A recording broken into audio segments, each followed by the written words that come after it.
Hello Pisces, my name is Alison and you are with Healing Dove Tarot. My gorgeous Pisces watchers, slightly different format for this week.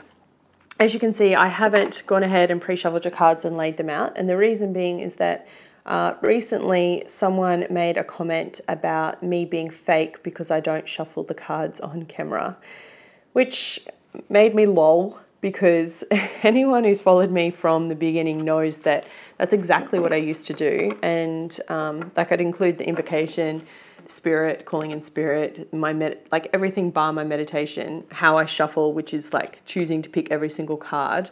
And I stopped doing it because it just made the weekly videos that I wanted to be short and sharp and punchy really quite long. Now, anyone who's had a personal reading with me knows that I still follow that same process because, you know, I want to keep everything going in case anything else comes up on camera. And some of those readings go for an hour and a half, 2 hours long.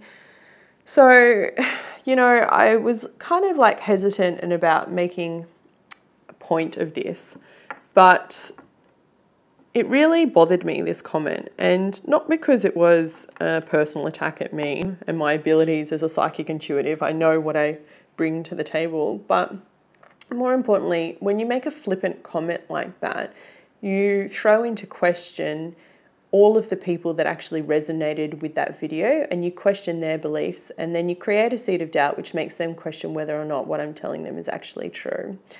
And I'm trying to create a community here of people that feel safe and supported, a space where they can be vulnerable and talk about whatever it is that's going on in their life, whether that's anonymously or openly. And there's simply no space for it. It's something I can't tolerate and I will not tolerate. So whilst I'm loath to give any credence or airtime to negative comments, and this will be the first and last time that I do it on the channel, I wanted to call out this behavior, this person. You can go have a look. It's on the Capricorn weekly love video from last week. I've pinned the comment to the top. And in protecting my community and my loyal subscribers, which I will do to the end, for this week, I am going to do the entire process on camera. So I'll record from beginning to end, from me calling in spirit, doing the whole thing.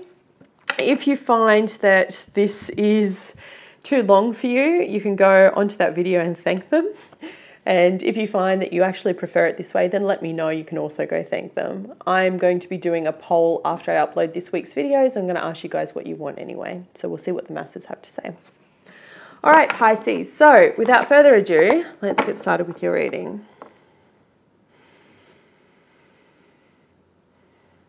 Universe and angels, messages and guides, my higher self, I call upon you now to give me a clear and accurate reading for the sign of Pisces in love, from the 10th of December to the 16th of December. Please show me what they need to hear, not what they want to hear. I call upon Archangel Michael for support. Too many cards. Call upon Archangel Michael for support, for strength. Please protect me. I call upon Archangel Raphael to give healing. Most importantly, I call upon Eddie, my spirit guide, the white dove. Eddie, we've come to the end of the road. Last one for today, Eddie.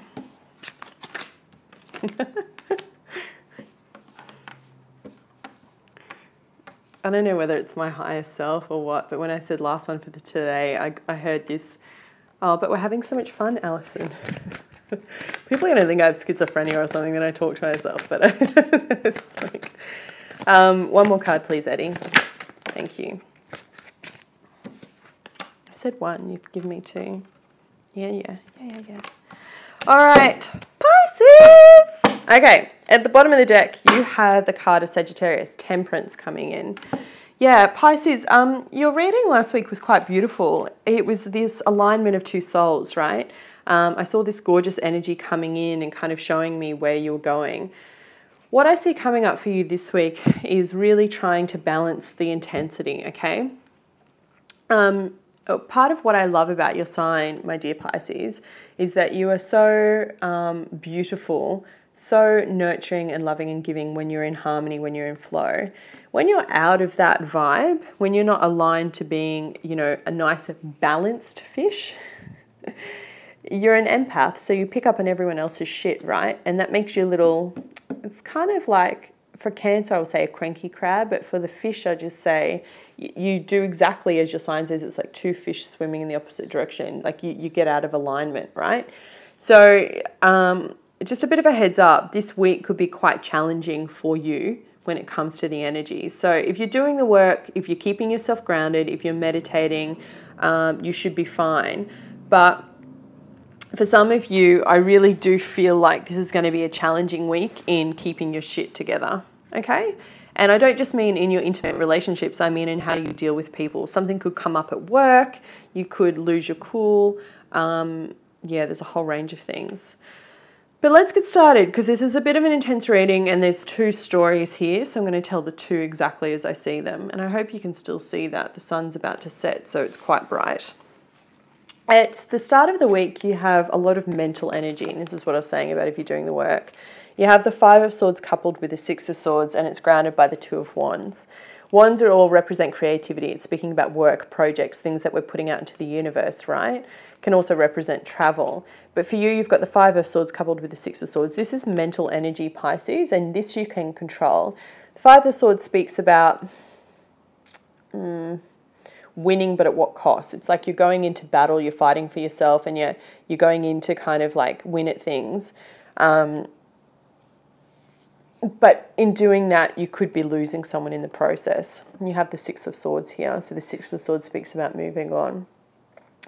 Now, for some of you, as I said, I've got two stories. It could very well be that you're moving on from this kind of energy, like you're moving on circles. You might be moving away from groups or friends or people that no longer serve you, that kind of have this vibration, and you're choosing to forge a new path ahead. Do you see in that card there, the wands are quite literally graphic, like it's kind of like leaving the past behind and moving quite forward. And look at the energy of this wand, because I think it came up in your reading last week, Pisces, but it's like success and work for you is really coming in now. If you're putting in the hard work, it's here. Now, as you get to the weekend, you have the Princess of Pentacles coupled with Judgment and the Sacred Clown, so the Fool. The Princess of Pentacles could be a younger earth sign, Capricorn, Taurus, Virgo. But I really feel it's like you're receiving an offer. Someone's making you an offer of something, right? Do you see the little seedling there that's growing up, that's going to sprout into like this massive beanstalk? Everything starts from somewhere, right? And you've got this card of Judgment. Judgment for me speaks about resurrection. It's like a phoenix rising from the frickin' ashes. And in the midst of all that, you have the card of the Fool taking a leap of faith, or the Sacred Clown in this deck. It's like, he kind of almost looks like a modern day Joker, you know? If Heath Ledger was still alive, this is what I'd imagine he'd be looking like. What's interesting is that at the center of your reading, you have the Three of Swords. Now, the Three of Swords can mean literally that, three people involved, third party kind of involvement. It can also speak about having your heart broken. And normally I wouldn't kind of go to that kind of extreme, right? I'll talk to you about, I always talk about the cards. I don't like when people or readers pull out just one card and go, the Three of Swords means this, and then this means that. That's not doing a tarot reading. You need to tell the story about how it's flowing and the energy's flowing. But I wouldn't normally say the Three of Swords can mean heartbreak and can do with this. However, you do have the Five of Swords here and the Three of Swords. So for some of you, and it's not going to be for all of you, I do see an argument that could lead to heartbreak or even a breakup. And I say that because I have the Three of Swords coupled with the Fool. Now, it could be that this argument that comes this week is like your phoenix rising from the ashes. Yeah, it's this judgment call that you need to make. It's something that you need to choose. It's like you need to make that call to have balance and reciprocity back in your life. Now, in a love reading, it's very difficult not to call that on your intimate relationships, right? Because then at the end of the week, at the end of the weekend, like we're looking at the 16th of December, as we're going into next week, the 17th of December, just before Christmas, I have the card of Virgo, which is the alien, the hermit, coupled with a card of Scorpio, death. So these two major arcanas are things that you can't avoid. You have three major arcanas in your spread, okay? You have you have Temperance as you're coming in this week. So Sagittarius energy, trying to find balance, trying to find harmony. Then you have the card of Judgment, which is like a phoenix rising from the ashes. And you also have the card of the Hermit, introspection, and then Death, transformation. So for some of you, you could literally be breaking up with your partner this week, or that your partner could be breaking up with you. The reason why I'm saying more that you could be breaking up with your partner is because I'm not seeing a Tower moment. This is nothing that's going to come as a surprise to you. It could be something that you've been thinking about for a while. And if it's not a full breakup, it could just be a full-blown argument. Now, I think I did say to you in last week's reading, I said, be careful on how you're speaking to your partner, right? Because they're just trying to support you in whatever you're trying to do. Now, if you don't take heed of that message, I see that flowing into this week at the very beginning of the week, and I see something blowing up, and you're going to get your heart broken, Pisces, or you're going to hurt the person that you love. So here's an invitation to be very careful and choose your words, as I've said to you before.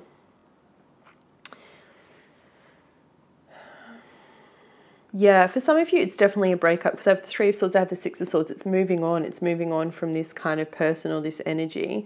If you're involved with an earth sign, that's definitely something I see quite strongly, because you're literally moving away from that person. There's always positives to any kind of negativity that comes up, right? Yin and yang. And for me, for some of you, it could mean that you take a break from your relationship. A break to get some headspace, to get some clarity on what it is that you're doing and where you're going. And it may not mean that you completely break up, but you might just have this separation or this time out, if you will. Maybe you don't speak to each other. You know, it could be the silent treatment. And then in doing that, I think as you get to the weekend, once you've had a bit of time to have that introspection and think about it, maybe you own up to your part to play. And in that, you take a new leap of faith and you start something new. Because I do have the card of Death here, that card of resurrection. And it could be that, you know, as I said in the very beginning, as an empath, you take on so much. It could be that whatever your line of work is, you're healing people without even realizing it, right, Pisces? You're listening. People always tell you their problems, and that's probably whether you're, depending on where you are in your spiritual journey and how evolved you are, if you're not ready to handle that day in, day out, and if you're not cleansing your energy, if you're not finding out a way to release that energy, what ends up happening is you build it and build it and build it. And then when you get home or when you get to spend time with your partner, who do you take it on? Who do you take it out on? The person that loves you the most, right? And often they're not the receiver of the actual message. They're just the ones that get the response. And in doing that, that's where we can hurt the people that we love unintentionally. So if any of this is resonating with you, I mean, you know, it's a general reading, so take what you will. If any of this is resonating with you, Pisces, then please take heed and actually research ways that you can cleanse your energy. I talked to you about getting a water last week. I talked to you about grounding your energy, putting your feet, not just taking, you know, taking a walk around the block, taking your dog out for a walk, actually taking your shoes off and putting it on the ground, putting your feet on the ground, taking your lunch break and going and grounding yourself. I think that's really important for you right now.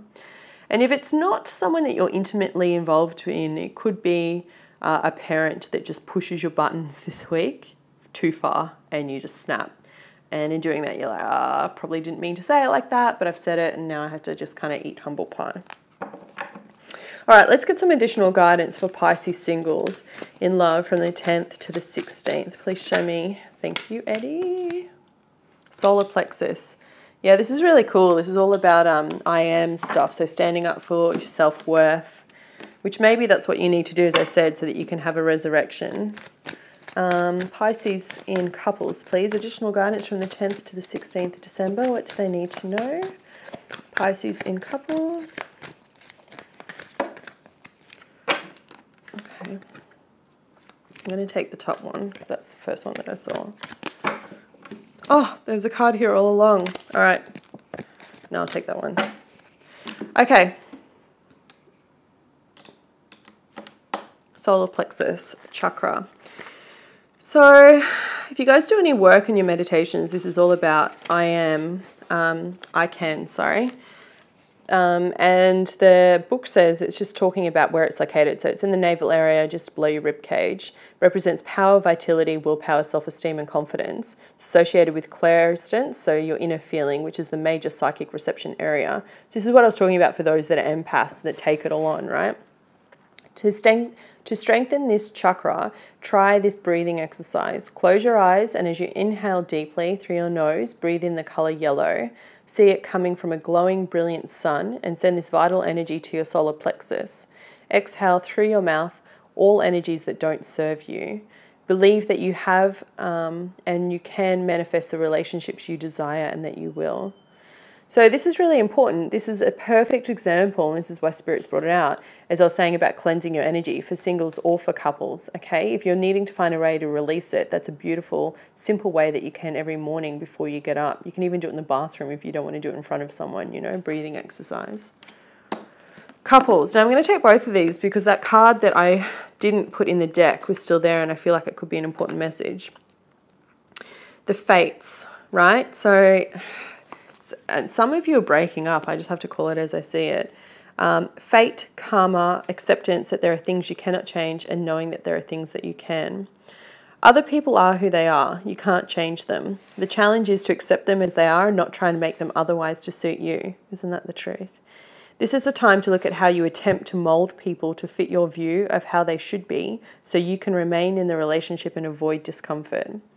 What if who they are, and what if whatever is happening between you and them in this situation is perfect from the perspective of Spirit?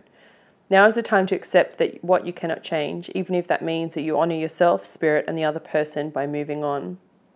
Love unconditionally, for each of us is on our own journey, and we cannot direct that of another. Be aware that this relationship is indeed fated, and you are meant to evolve into a better person because of yourself because of it. Yeah, that's for those that might be having a breakup. 49. Okay, so this is the one that was left behind that I felt like I needed to take.